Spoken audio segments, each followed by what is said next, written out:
well just give it a nice run. So hello, everybody. My name is Alan Sitomer.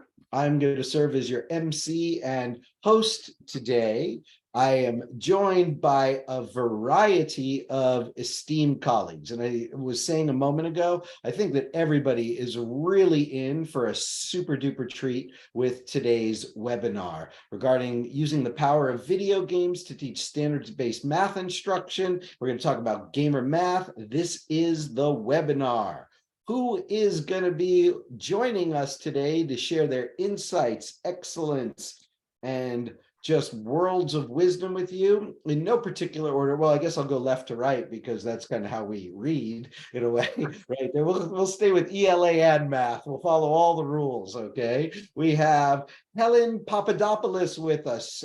Helen is a California Teacher of the Year award winner. She is national board certified. She's been teaching middle school, I think middle school math for 38 years, Helen, is that correct? That's right. If Helen doesn't know it, it ain't known. Okay, we're just like, Helen is phenomenal. And by the way, just in case you're curious, Papadopoulos is as common in Greece of a last name as Smith is in the United States over here. See, that's a little fun fact that when you hang out with Helen that you learn. I haven't Googled it, but anyway, Helen, welcome and thank you for joining us. Thank you. We have Jason Collar. So Jason is a middle school educator, he's a community schools teacher. This guy has passion. He's teaching math through Minecraft. He's doing academic esports. He is just on a mission to bring Anaheim, where he teaches, in his entire district, to tap the power of video games learning, esports, engagement with academic efficacy. So that right there is just phenomenal, phenomenal, phenomenal. And then we've got Lori Witt. So Lori is she's done it all at every level right there. She's been involved on the front lines as a teacher, dealing with kids, like I told you 27 times. There's no chewing gum in class, right? She's had those conversations. She's been in administration where she said to the teachers, I've told you 27 times, you can't chew gum in class if the kids can't chew gum in class. And then she's made it all the way up to, it was at the West Virginia Department of Education where you had to tell the governor, you can't chew gum at the podium if I'm trying to have the teachers and the kids not chew gum in class. Does that kind of sum it up there, Lori? Pretty much. So Lori, once again, we've got a lot of wonderful people, a lot of veterans on the show today who are going to just bring some awesomeness to today's program. So let's jump into it. We're talking about using video games in math and the power of academic esports, and everybody is having this wonderful discussion, but there's so much anecdotal evidence, like the kids love the games and things like that, but where's the data? Like where's the research underneath this? What is driving it? And I say that let's start with our NAEP scores. Our nation just suffered the largest ever score decline in the history of tracking our mathematics scores. Like the largest decline ever on record is where we currently sit. Now, why? Well, there are a few reasons. Firstly, obviously, the pandemic was the great catalyst for this sort of cataclysmic fall in scores. But we also see that attendance is in the tank. And it wasn't just Zoom school where attendance started to fall off. Now that all schools are back, we've got over 1 million kids that they just haven't shown up, right? They're not even coming back. And then we've got the disengagement. But the disengagement is a challenge that people and students have been complaining about long before COVID, came to our shores right here. They're like, when am I going to use this? This is so boring, this and that. So when we talk about these three factors, the one thing, especially when it comes to disengagement, is that while they claim they're disengaged from math, academics, class, and no subject area is spared, by the way. We're not picking on math teachers because in ELA and social studies, like the education everywhere, what are they engaged by? Well, over 92% of teenagers are playing video games. So in the spirit of meet them where they are, we've asked ourselves, well, what if you could teach this using these right here?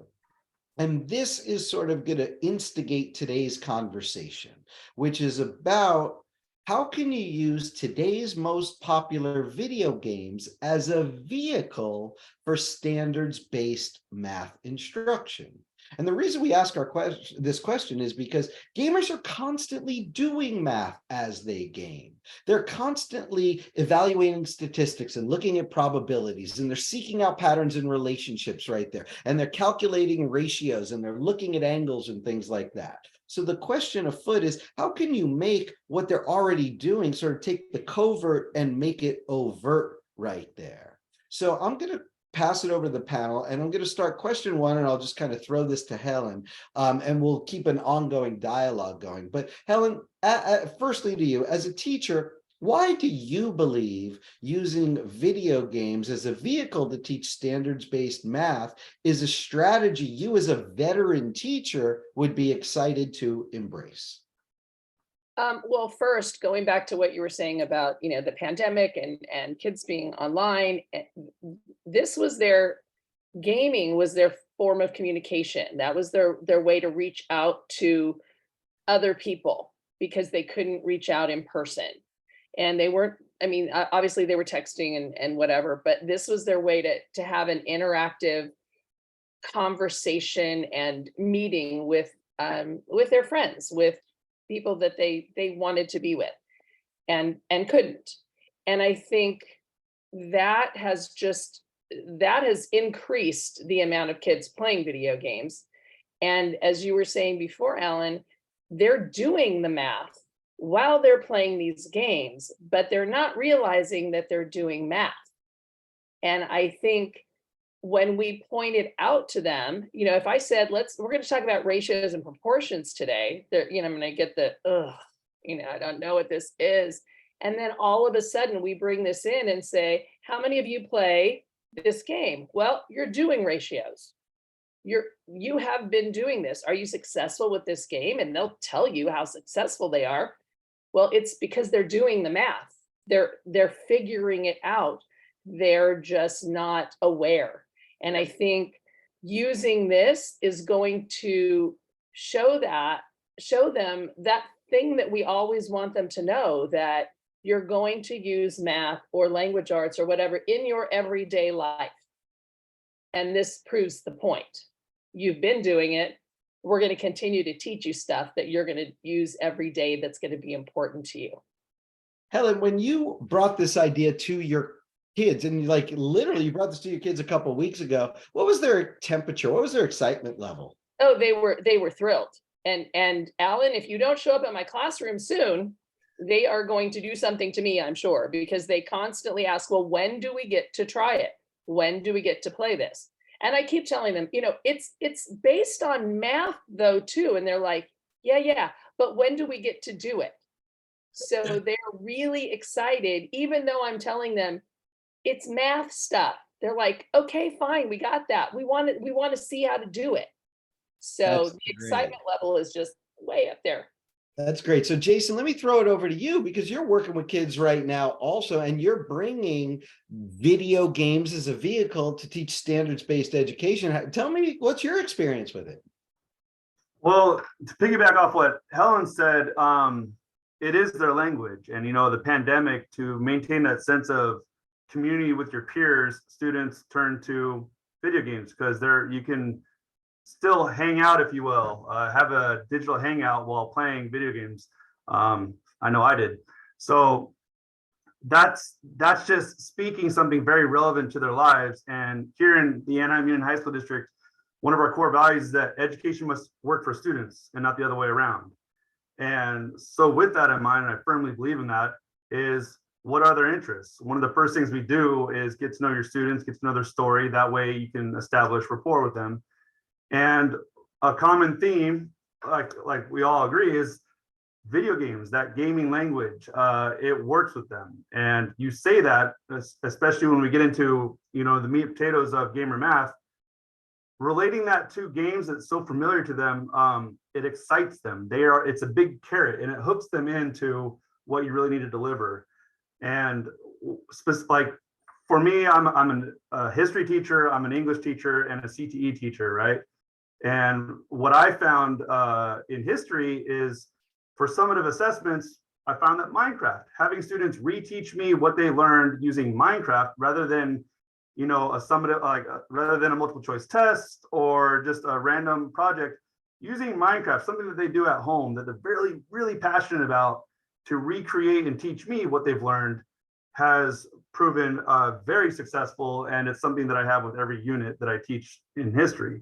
And then again, with esports, because I run our esports program here at South Junior High School, the student interest in that is just phenomenal. And the games we play in esports are what this vehicle, this gamer math that Mastery Coding has created, uses. So it goes hand in hand, and there's only so much good that can come from this. That's great. That's great. Thanks, Jason. So Lori, how about looking at it from the perspective of like the upper tier levels of the principal and moving up through the district? Why would you advocate for video games as a vehicle for teaching sort of, that academic content standards-based curriculum that everybody's mandated to kind of teach to our kids today? Well, bouncing off of what Helen and Jason said, you've got to pique their interest. So you've got to get them in school. If they're not in school, we can't teach them. It's that old, saying, every teacher knows that. So to capture their interest and to have them coming to school, that is going to be something that the administration, if we can show them the data that says when there's an interest, when the kids are coming for that purpose, we can get them in school, and then it's available to teach them the other subjects that they're missing. It's so important to be able to have them coming and excited about being in school. And I think that's what the Mastery program is going to do. It's going to get them excited about being in school. And there's no better way to teach a child than to have them engaged to a point where they don't realize that they're learning. And when they get to that point where they're like, wait a second, I'm learning, ratios and proportions, and then them coming to the teacher to say, I can't master this particular section of the game or the program. Can you teach me how to do this? Because when you can spark that sort of interest where now they're seeking out the skill set, then you've pretty much got them. And from that point on, your life is going to be so much easier because they're in school, they're excited about school, and they are starting to take control of their learning. So it's such a powerful place to be. Yeah, and it's amazing right there, because that point brings up, really, the better you are at math, the better you will be as a player of so many of these games right here. And it's amazing how these kids with D's and F's in math class, they're doing these wicked calculations on the spots of the critical thinking and things like that. It is in hand. Let me go to the next question right here. I'm going to go, Jason, let me kick it over to you right here. What do you think your biggest pain point is with teaching today's students? Well, yeah, definitely math and students as a whole is that engagement piece, right? It's not something specific to one school, one district. It's a national thing where student engagement, they're disengaged. And it's been this, this conversation as educators where, how do we the driving question is, how do we get students engaged and back and want to be here? And I mean, that obviously that's been something we've been doing prior to the pandemic, but the pandemic definitely escalated that. So again, like how do we make them want to be here? And just again, from experience, using the game-based learning approach, it works. For me, that is my answer. You know, being able to provide something that's familiar to students under that guise, where, like Lori said, when they don't realize that they're learning and then they're walking away with mastery of something, they don't even realize it. That's goals, and that is happening, especially with the use of Minecraft education, mastery coding pathway esports, exploring careers in esports, you know, and gamer math. And so I see that again, it's the carrot, it's the hook, but then there's so much more. It makes you want to learn more. Even myself, I wanted to learn proportions just so I could hear the Rocket League vocabulary, you know. So. That's great. So Lori, how about you? You know, from your vantage point, what do you see? And I don't know, as I ask this question, if it's not just going to be self-evident in the same answer, but what is, in your estimation, the biggest pain point with teaching today's students math? For me, I think it's their mindset. And I say that because what I've experienced in my career is that my mom wasn't good at math, my grandma's not good at math, so I'm not good at math. And math is not hereditary. Math is engagement, math is exciting. And so when you have the foundational skills being taught in exciting and engaging ways, and some of those lower grade levels, those students are going to progress through their mathematics career with that hunger to discover more about math and how we can use it in our everyday life. But if they don't have that excitement built when they're young, it's very, very difficult to regain that later in life, because it's just, they've started out and they've gotten a little bit behind. And so playing catch up in a subject like math is challenging. You really have to be dedicated to yourself and your studies in order to catch up if you have fallen behind. But a lot of that for me comes from that mindset of being accomplished in what you're doing, and being having that confidence that you can do it. And another part of that is it's okay to fail. It's okay to fail through math, to learn through that investigative process. And I think that's what the gaming aspect brings to mathematics is, okay, you didn't succeed on this try, but you're getting that immediate feedback to say that didn't work. And then you can take that step back and say, okay, let me analyze what I did. Let me figure out the best way to approach it the next time. And then as I try it, I am constantly analyzing my techniques, my problem solving skills, and that's building those foundational inquisitive things that math needs in order for a student to be successful as they go through their career. I know that's such a wonderful point, because if students got after school the way they get after video games, like when they crash and burn in a video game, like they just can't wait to pick up the console, the joystick, whatever, and like go back, work through the process again, figure out where their shortcomings were, and then go move to the next level. And their tenacity, their grit, their endurance, their self-reflective adaptability, it's all front and center in that way. And that's one of the powers, I think, that we're talking about harnessing on today's, with today's toolkit and things like that we're discussing. Helen, what about you? You're back today right after spring break. What do you think your biggest pain point is when it comes to teaching today's students? Well, I'm going to ditto everything that they said, and then I'm just going to add something to it, because obviously tying it into something that's important to them is the big thing. They want to see, like, what is it going to do for me?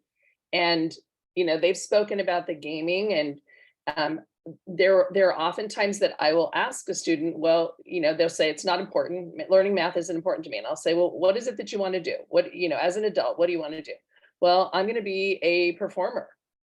Oh, you are? Okay. So what about the money that you're going to be making? Well, I'm going to have a guy that does that. Okay, well, great. Let me tell you a little story about some guy called MC Hammer. Let me tell you a story about a guy named Billy Joel.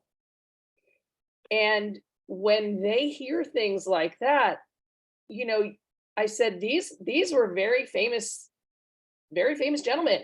They were incredibly popular, and they had a guy taking care of their money. Unfortunately, that guy knew that they weren't watching their money. So he took their money to be his money. So that's why it's important to you to know. So anytime that you can tie it into something that's important to them, like right now, their video games are important to them. They're going to pay attention. They're going to sit up and take notice. That's great. Let me show an example right now. Oops.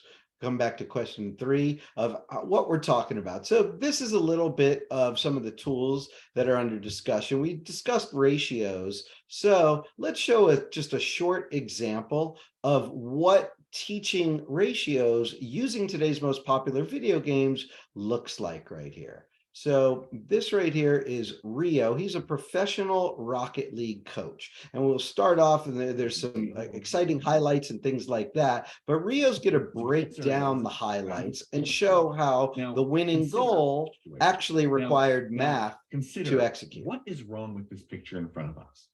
Maybe we could be looking at this spot here or this one here. What do you think? Well, what we're seeing here is 1, 2, 3. All the players on orange are attacking the ball. Who's defending the net? Is it like some secret 4th player that we've never seen? No, nobody's defending the net. And in this situation where this ball is hard to hit in the air, if all 3 of you commit and don't hit it, which is potentially likely to happen, your net's open, you get scored on for free. What this is called is an overcommit or a bad commit, or in the case of math, a bad ratio of attacking teammates to defending teammates. So what is a ratio? Let's talk about that together. The ratio. So super simply put, a ratio compares multiple quantities. It does it with one number, with a colon between that and another number. So I don't need to play much more of this right here because Rio is a professional coach, and when people hire him right there, and he literally is teaching the math underneath Rocket League to execute right here. And when students sort of see that light turned on for them right there, that's when they gravitate to the curriculum. So let me see here. I think, Lori, why don't we start with you for this question right here? Who is the type of student that you might see benefiting from using esports as a vehicle to teach math? I think it can be beneficial for pretty much every student. I think there's going to be students that as they advance in their academic career that might gravitate to other things. But I think initially, any student is going to be able to benefit from esports in general, and also in the vehicle of teaching math. I say in general because we have so many students that don't have a place in their school. So you have the athletes, you have the drama, you have, maybe like an FBLA type of group, but you also have a large group of kids that are playing video games. And as we discussed earlier, we have so many students that are interested in playing that if we can bring that to the school system, it's going to be beneficial for all of those students, because inside of esports, there is that community of belonging to a team and belonging to a group. And so that's going to allow those kids that may have fallen through the cracks to find a home, to find acceptance within the school community that they maybe didn't have before. So I think any student would benefit simply because as we look at different learning styles, we have some kids that are going to be great with just cracking open a math book and saying, hey, how many problems do you want me to do? And they're going to be okay with that. But there's far more students, especially in this age of technology, where they need that instant gratification. And it's so important to me as a math teacher when it comes to that instant gratification. When I have a group of 25 students in the classroom, I'm not going to be able to get to all of those students immediately as they're working. So if I have a vehicle that they can see, okay, I'm doing these steps to this problem wrong, that's going to help me as a teacher, because the worst thing for me was reinforcing a bad habit. So if a student was doing something wrong with, let's say, negative signs, and they've done 25 problems doing that incorrectly, the time it's going to take me to break them of that habit, where something else like a mastery code program can help nip that in the bud immediately, that is saving me so much work as a teacher, keeping them on the right path of how they need to work the problems effectively and not reinforcing those bad habits. Excellent answer. Helen, what about you? What type of student do you see benefiting from using esports as a vehicle? And let me just encourage, before you answer, Helen, if you have any questions, feel free to throw them into the Q&A section. We're here and we'll kind of monitor them and we'll cover them as we go. And then at the end, we'll have a little bit of a Q&A. But I just wanted to throw that out there. So Helen, what kind of students do you see right here? I totally agree with Lori. I think it can be beneficial for all of them.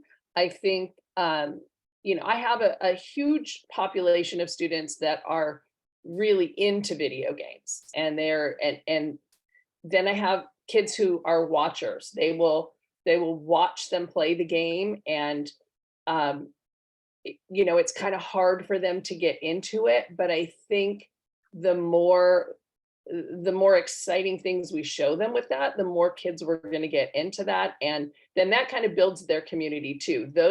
Those kids who are really, really proficient with the games, who probably don't speak up too much in class, now have the opportunity to go, oh no, let me show you, this is how it's used. This is what they're saying. No, that's called okay, they were explaining to me as I was looking through as I was going through the slides as well, but they know the right words, they know the stuff, they're an expert at something now, and they can share that knowledge without being afraid.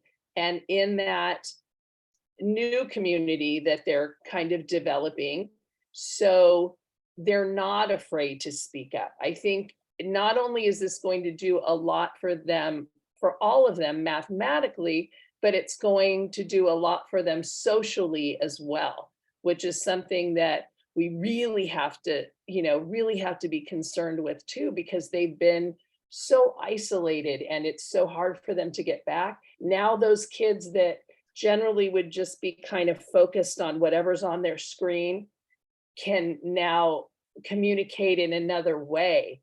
And I think, again, it's not only in math that they're going to be benefiting, but it's their whole feeling about themselves too. Their self-esteem, and that feeling that, wait, I'm the smart one. I'm the one who knows this stuff, and they don't know what we're talking about. And that's kind of cool that I can tell them, because a lot of times the kids who I see, just really immersing themselves in the games are the ones who are really great students, but they're very quiet and they're very afraid to share their knowledge.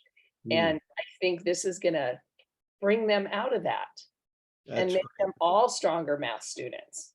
That's really good. And then, so, and Jason, how about from your perspective? Is there sort of a quote unquote type of student that you see benefiting from using video games and esports as a vehicle to teach math? Absolutely. I mean, again, I'll echo Lori and Helen, but again, from my personal experience, students on IEPs, EL students, what we call plurilingual scholars in our district, esports is a vehicle for them. So esports is plurilingual. Esports can reach anybody. And and when I say esports, just gaming in general, video games, that and I say that through, my esports team that we have here at South. And I'll just share a quick story. We had, in partnership with our local tobacco use prevention education specialist, we had a tournament at our school, and the winning team from that, where they learned a concept and they applied it by playing the game, and they played Smash Bros. The winning 4 contestants, they're all on IEPs. And this is where they were thriving. They were living their best lives. So excited to be a part of a team where, and I'm one of the coaches for our school too. So I'm out there coaching, physical sports, but a lot of students don't come out to physical sports, but they have a place in esports. So I see this reaching those who may have, learning disabilities, struggling, they need a little extra scaffolding. This definitely is their language too, especially when it comes to hard concepts such as math. So I believe it reaches everybody. That's great. And that's one of the things that I'm going to take a couple questions from the Q&A right now. But I absolutely love how everybody is emphasizing this is about equity right here. Okay, in no uncertain terms, that ultimately a basketball team comes down to 5 athletic, usually semi-tall people that have an opportunity to play, participate, and then maybe you get 7 more on the bench right there. And when you are at a school of 900 kids, okay, it's great to have a wonderful basketball team, but we see schools where, at 900 kids, you might have 800 of them who are avid gamers. And this is giving all of them a chance to participate and to meet them where they are. And the notion of seeing, we've seen students on the spectrum who have just lit up with sort of when you bring video game based learning. Now, there was a question about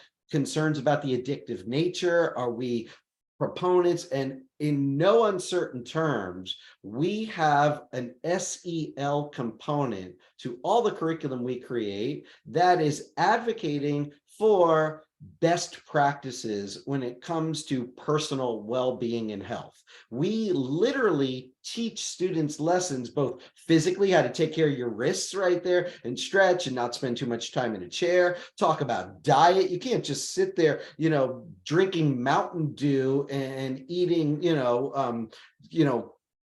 Frosted Flakes at 3 in the morning while not getting out of your chair for 10 hours, right? These are overt discussions in the addictive nature of screens and things like that, taking a break, rescue. These are all fabric to the conversation. So when you use this as a vehicle to bring it to students, what you're doing is you're opening up that doorway to have the meaningful conversations about how are you carrying yourself? How are you interacting, right? And you see that the students get it in that kind of way. So it's a really great question. And by no means do we feel like we are part of the problem, but as a matter of fact, we feel like we are part of the solution by having open, transparent dialogue with students about things like this.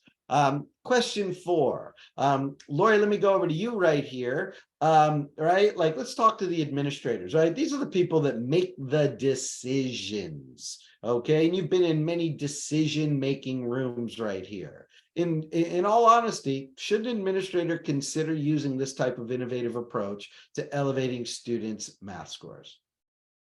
Absolutely. I'm a true component for progress. And I think that what we're doing in the math space and in education in general, we have to move along with where our students are. We cannot continue to teach students the same way that we learned as me being a little over 50. That's not going to work for the students of today, simply because a lot of the information that they would have traditionally received from their teachers, they've already got it in their hands.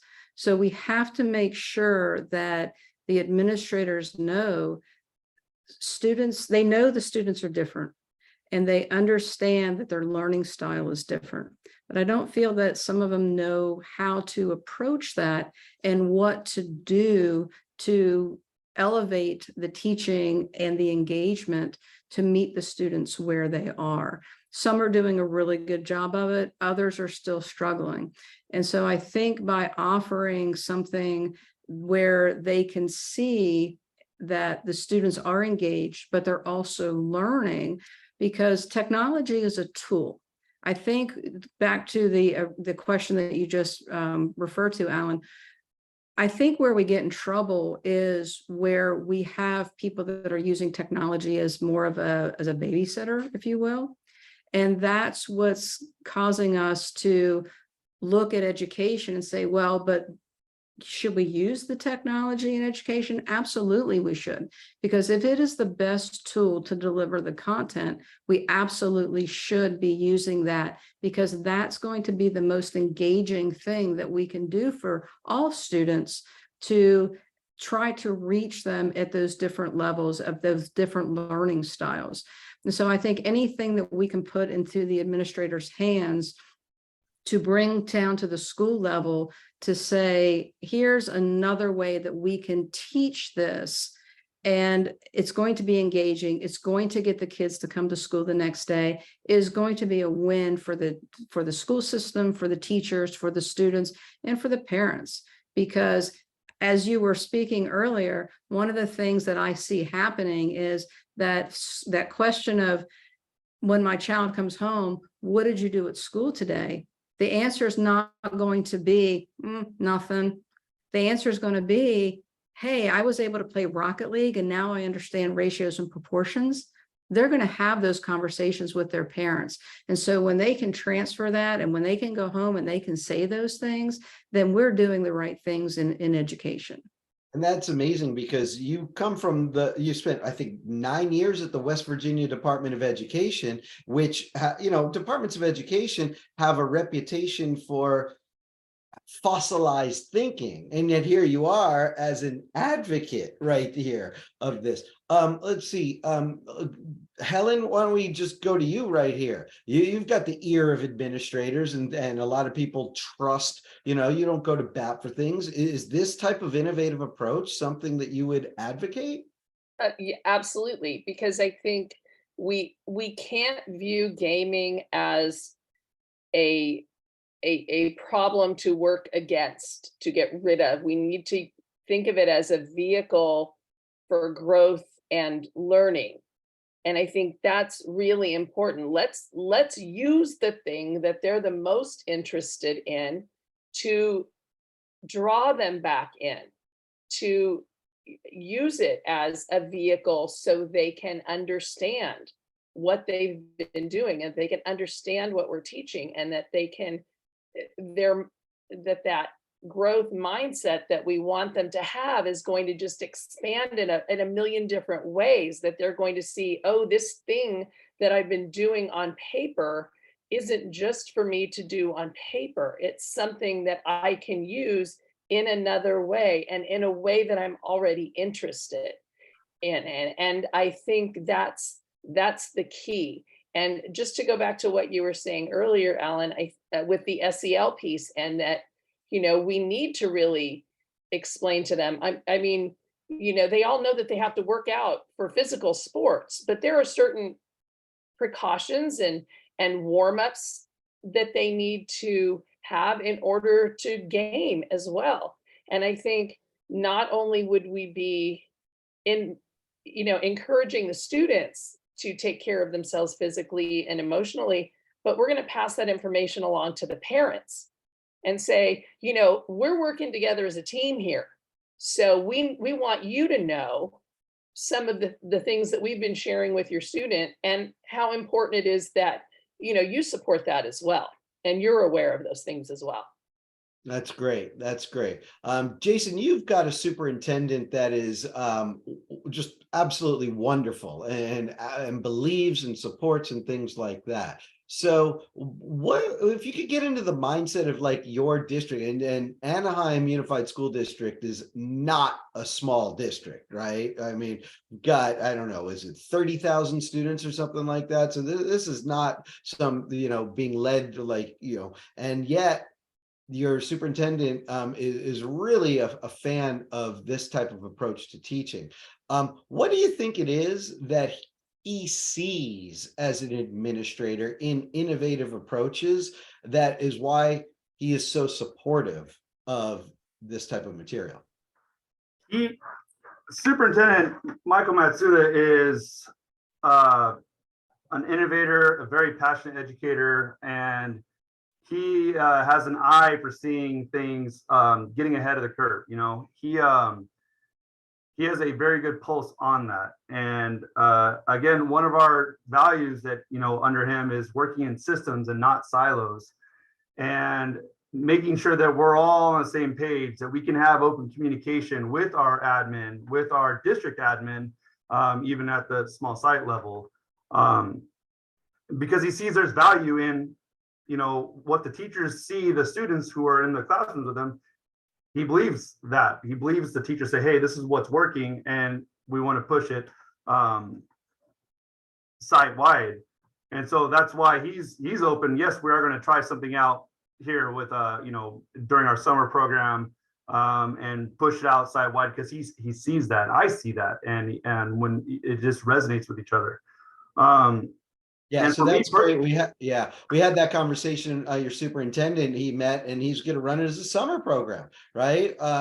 So just summer school, you need some curriculum, and summer school needs that engagement factor right there. So that's an innovative way that he's bringing it to bear. But just we're going to kind of wind it up, if you would. So Jason, I'll stay with you for a second right here.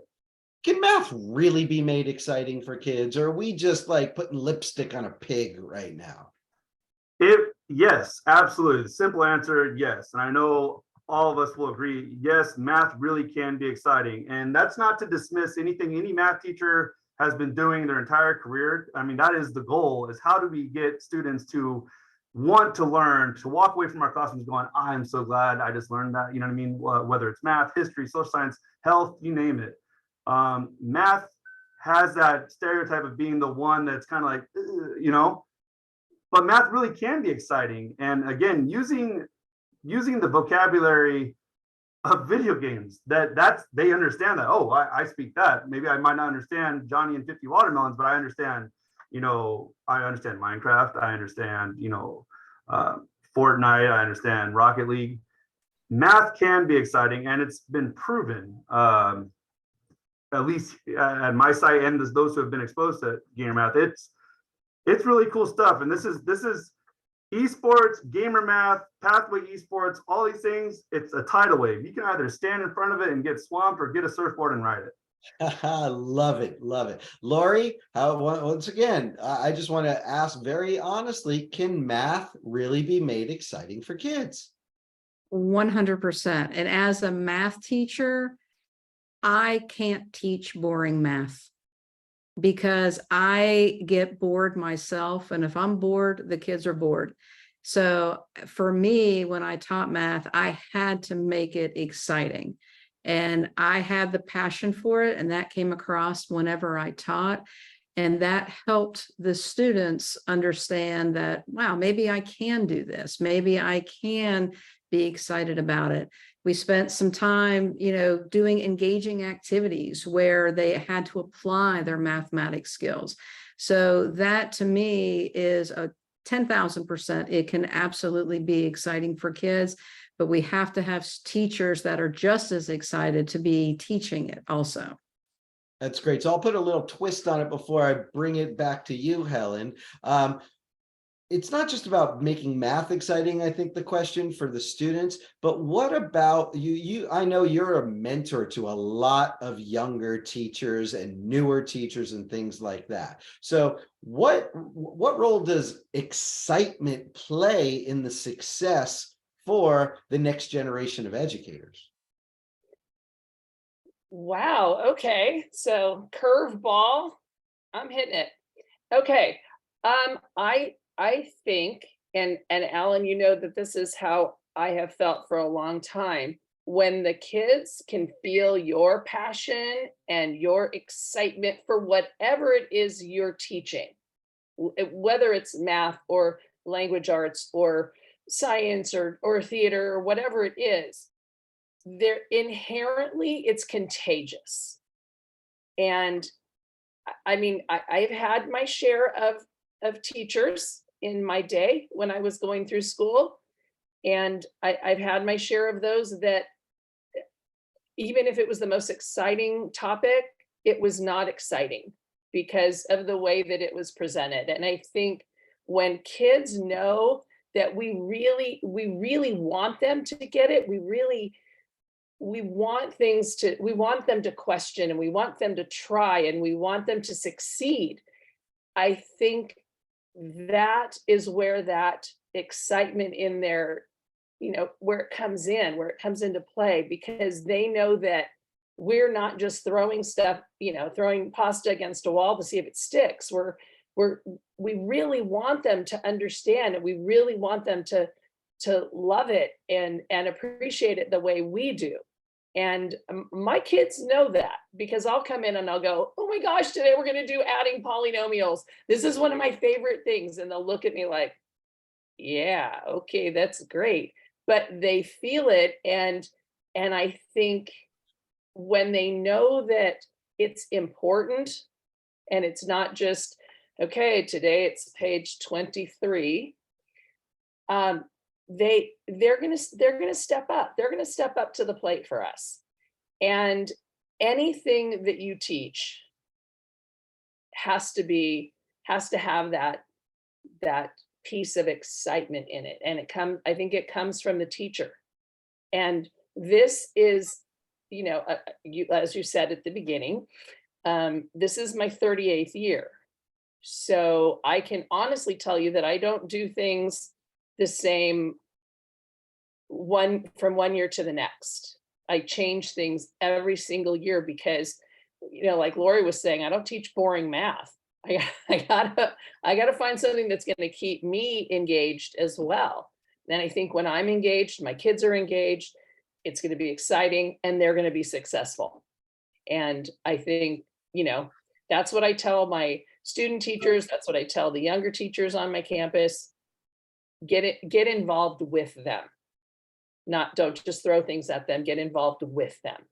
That's great. That is great. So what we're going to do right now is we're going to take a couple questions, but for those of you who've stuck around for the webinar, we are also going to give away, that's right, we're going to give away a free gamer math course. You got to send an email to hello@masterycoding.com. Let us know that you were on the webinar right now, and within the next 24 hours we'll pull a name out of a hat right here, and we will give everybody a chance. And I said the next 24 hours, but I really ought to have checked with some of the people because they might be like, no, we need 48. So let's just maybe at some point this week, we'll pull a name out of a hat and somebody will be a winner. So let's not hold me to the letter of the law in the first 24 right now. But having said that, it's on the screen right here.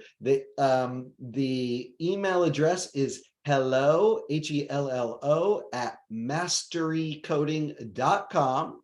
And if you send an email that you're on the Gamer Math webinar, we are happy to put your name in the hat for that. And then there was another question from David about teaching summer camp or using esports for education. And we were happily able to offer things like that right there. So you can find out a bunch about our wonderful resources at masterycoding.com as well. We work really hard to make sure that our solutions work for teachers and work for kids and are incredibly cost effective so that they work for budgets as well, because that's no small consideration. So with that right there, I want to just say thank you so much to our guests today, Jason, Helen, and Lori. And maybe just I'll give everybody, one more closing final line. Lori, you want to kick us off? You got something to say on the way out here?